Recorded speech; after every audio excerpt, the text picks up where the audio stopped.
tudo bem com vocês? Hoje eu vou mostrar para vocês um comprimento matemático assim, ó, π. Eu sou Alex Duarte, o assunto é matemática e nós vamos continuar nossos estudos de geometria analítica, equação da reta, primeira parte. Antes da gente começar com a equação da reta propriamente dita, vamos lembrar qual que é o propósito da geometria analítica. Na matemática, a geometria analítica é o estudo da geometria por meio de um sistema de coordenadas. No plano, nós vimos as coordenadas x e y, abscissa e ordenada. Ela estabelece uma correspondência entre objetos geométricos e as suas equações. Então, são dois mundos. No mundo, nós temos um ponto, uma reta, um círculo, uma parábola. E no outro mundo, nós temos as equações ou as coordenadas desses objetos. Tudo que acontece geometricamente, acontece algebricamente. E tudo que acontece algebricamente, acontece geometricamente. O que torna possível resolver problemas geométricos algebricamente e visualizar problemas algébricos geometricamente. Pessoas, então essa é a vantagem. Nós temos agora uma representação dupla de cada objeto, uma geométrica e uma algébrica, e nós podemos intercambiar entre elas. Ela é muito utilizada na ciência da computação e também nas engenharias. Então, um primeiro exemplo, nós temos aqui uma curva muito esquisita, formada de 3 partes, como vocês podem ver, e nós temos uma equação que representa essa curva.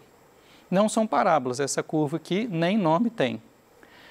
E nós podemos afirmar que o ponto P, 1, 2, que está destacado na figura, ou seja, o x do ponto é 1 e o y do ponto é 2, pertence a essa curva. E nós vamos checar isso na própria equação da curva. X² vezes y mais x vezes y ao cubo igual a 10. Notem, então, que esta equação representa os 3 pedaços ao mesmo tempo. Então, vamos testar o ponto P, 1, 2. Vamos substituir nesta equação o x do ponto P, que é 1, e o y do ponto P, que é 2.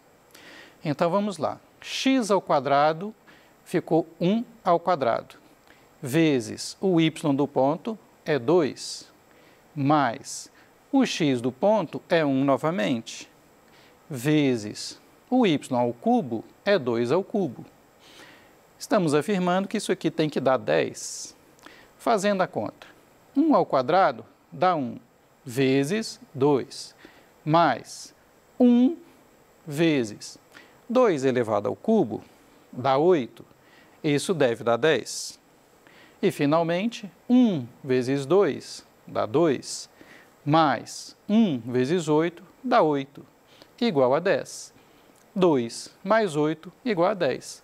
Então, aqui estamos verificando algebricamente que este ponto, de fato, está em cima da curva.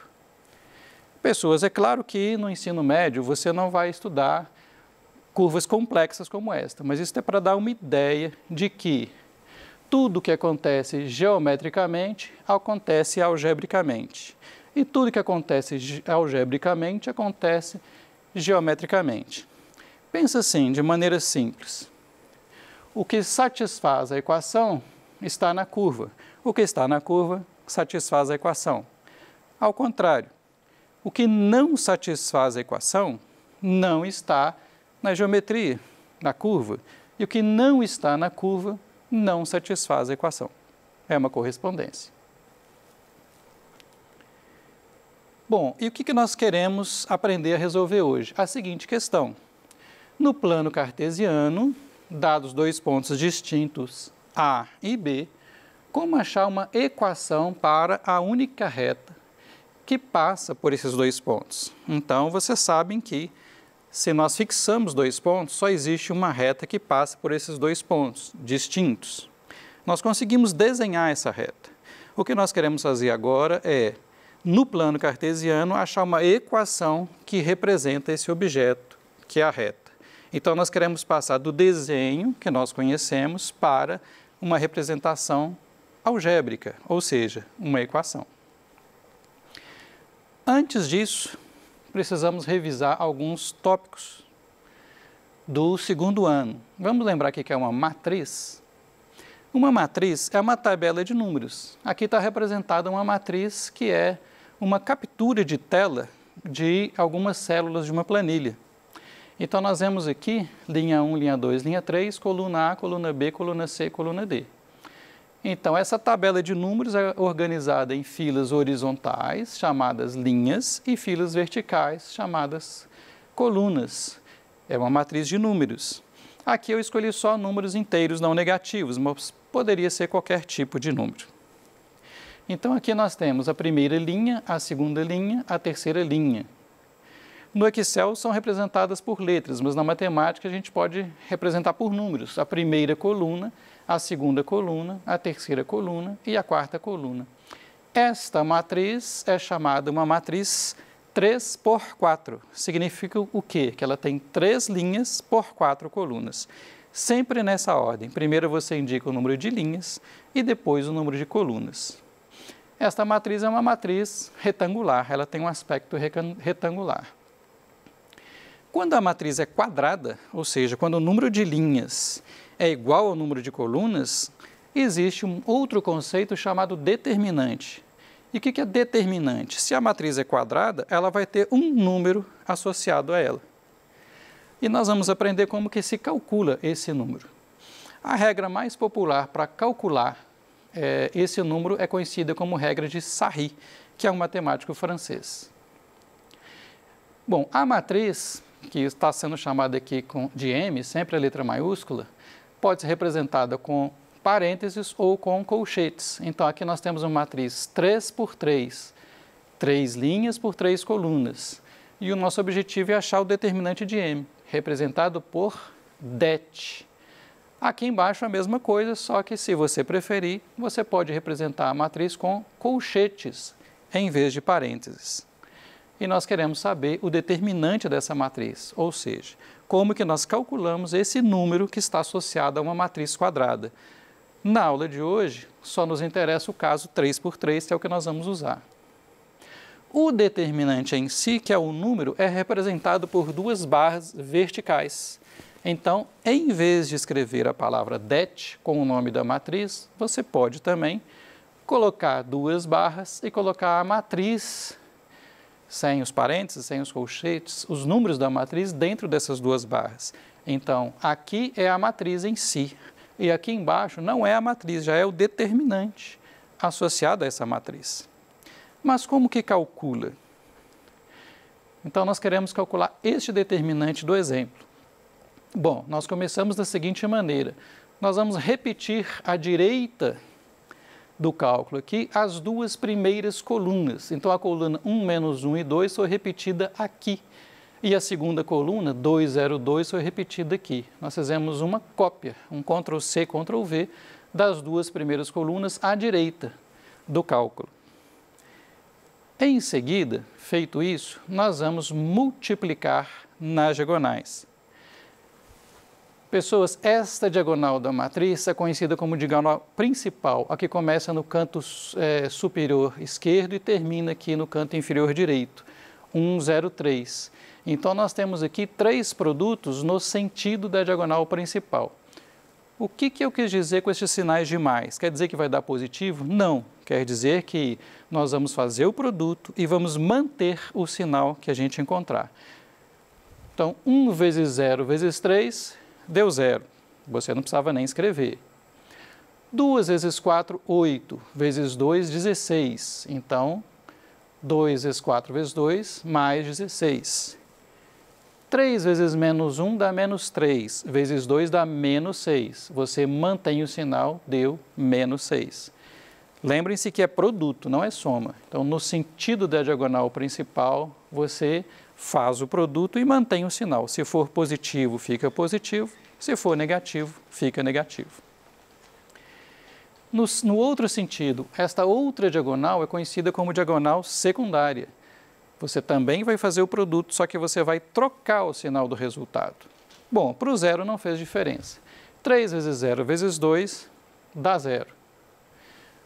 Na outra, 1 vezes 4 vezes 2 daria 8. Mas trocando o sinal, você vai colocar menos 8. E, finalmente, na terceira diagonal, 2 vezes menos 1 dá menos 2, vezes 3 daria menos 6. Como você vai trocar o sinal, você vai colocar mais 6. 3 produtos mantendo o sinal, 3 produtos trocando o sinal. E fazendo essa conta, nós podemos cortar menos 6 com mais 6, deu 16 menos 8, 8. Quer dizer que esta matriz tem um número associado a ela, que é o número 8.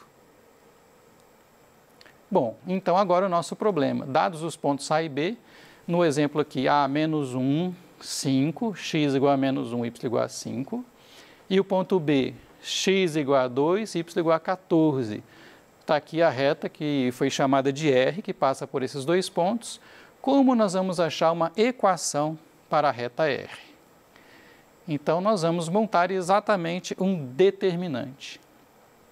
Então, aqui eu repeti a informação dos pontos, A menos 1, 5 e B, 2, 14. Pessoas, esse determinante é sempre num formato fixo. Como assim, Alex? A primeira linha é sempre x, y, 1. A última coluna, a terceira coluna, é sempre 1, 1, 1. Nesta linha, nós vamos colocar as coordenadas de um dos pontos. Então, por exemplo, o ponto A, nós vamos colocar o x do ponto A e o y do ponto A. Na outra linha, nós vamos colocar a coordenada do outro ponto, x do ponto B e y do ponto B. Vocês vão me perguntar, Alex, a ordem faz diferença? Não, a ordem dos pontos não faz diferença. Por quê? A reta que passa por A e B é a mesma reta que passa por B e A, geometricamente. E aqui, se você trocar, você só vai trocar o sinal da equação, que também não faz diferença. Então, nós poderíamos ter colocado o ponto B primeiro e o ponto A depois. O que não pode ser trocado é a ordem das colunas. Reparem que essa coluna só tem x, esta coluna só tem y e esta coluna só tem o número 1. Então, aqui é sempre o x do primeiro ponto e o y, nesta ordem. Aqui também é sempre o x primeiro e o y depois.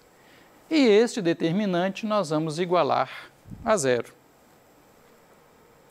Bom, substituindo os valores, o x do ponto A é menos 1, o y do ponto A é 5, ok? Continuando, o x do ponto B é 2, o y do ponto B é 14. Você vai falar, mas Alex, ficaram letras no determinante? Sim, ficaram mesmo, porque a gente não vai obter um número igual no exemplo numérico, a gente vai obter uma equação. E como que nós vamos chegar nessa equação? Usando a mesma técnica, a regra de Sarri. Então, nós vamos repetir essa coluna aqui, repetindo a primeira coluna, x menos 1 e 2, está aqui, x menos 1 e 2. Vamos repetir a segunda coluna, y, 5, 14 está aqui, y, 5, 14, este determinante sendo igual a 0. E agora vamos fazer com calma, com cuidado. Os produtos no sentido diagonal principal. Então, calma. X vezes 5, 5x, vezes 1, 5x. Você pega e anota aqui, 5x. Y vezes 1 dá y, vezes 2 dá 2y. Anota aqui, mais 2y.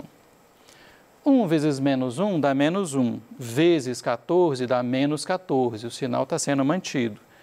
O que deu negativo, ficou negativo. Então, lembra que é produto, não é soma. Diagonal, produto, diagonal, produto, diagonal, produto. Nesse sentido, mantém o sinal. No outro sentido, nós vamos trocar o sinal. Então, tanto faz a ordem, mas fazendo aqui da esquerda para a direita, 1 vezes 5, 5, vezes 2 daria 10. Trocando o sinal, vai dar menos 10. X vezes 1 dá x, vezes 14, 14x. Trocando o sinal, menos 14x. E, finalmente, y vezes menos 1 dá menos y, que vezes 1 dá menos y, só que trocando o sinal, mais y igual a 0. Ok? Comentários. Por que a gente anota mais e anota menos? Isso não é o sinal do resultado, é como se você estivesse multiplicando por mais 1 nessas diagonais. E como se você estivesse multiplicando por menos 1 nas outras diagonais. Mantém o sinal, troca o sinal. Algumas pessoas preferem fazer essas 3 diagonais sem trocar o sinal e colocar um menos na frente de tudo, com parênteses, pode ser também. Faça do jeito que você achar melhor. Tudo isso aqui igual a zero, vai dar a nossa equação. Pessoas, por que chama equação? Porque tem um sinal de igual. Continuando, 5x menos 14x deu menos 9x. Fazendo com y agora, 2y mais y deu 3y. E fazendo com os números agora, menos 14 menos 10 deu menos 24. Tudo igual a zero. Bom, se você reparar que todos são múltiplos de 3, nós podemos simplificar essa equação dividindo tudo por 3. Menos 9x dividido por 3 deu menos 3x. 3y dividido por 3 deu mais y. E menos 24 dividido por 3 deu menos 8. Tudo isso igual a zero. Para ficar mais bonitinho, a maioria das pessoas gosta de começar aqui com um sinal positivo, considerando que a gente vai usar a ordem primeiro x, depois y, depois o número.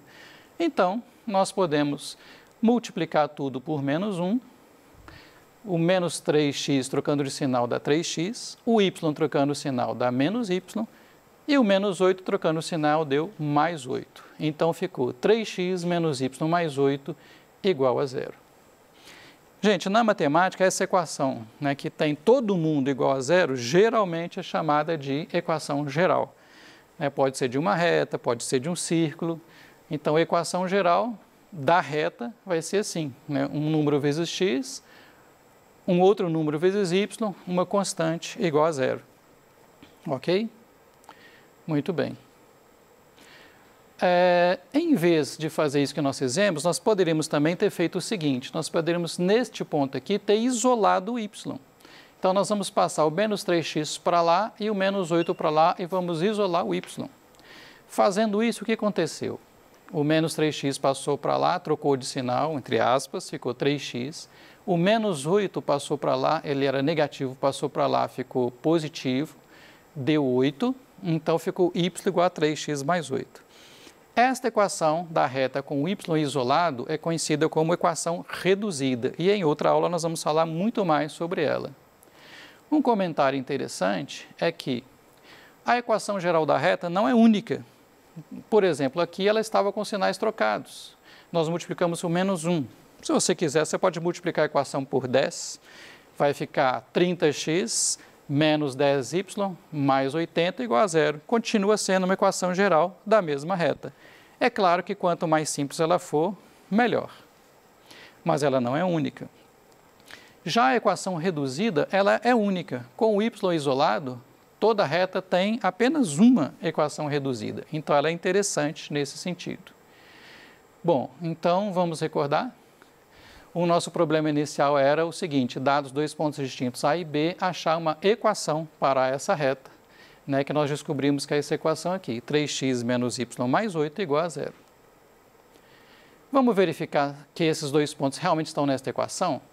Vamos pegar o x igual a menos 1, y igual a 5 do ponto A e substituir na equação, igual nós fizemos naquela primeira equação, aquela equação capeta lá, que eu falei para vocês que vocês não têm que se preocupar porque ela não cai no ensino médio.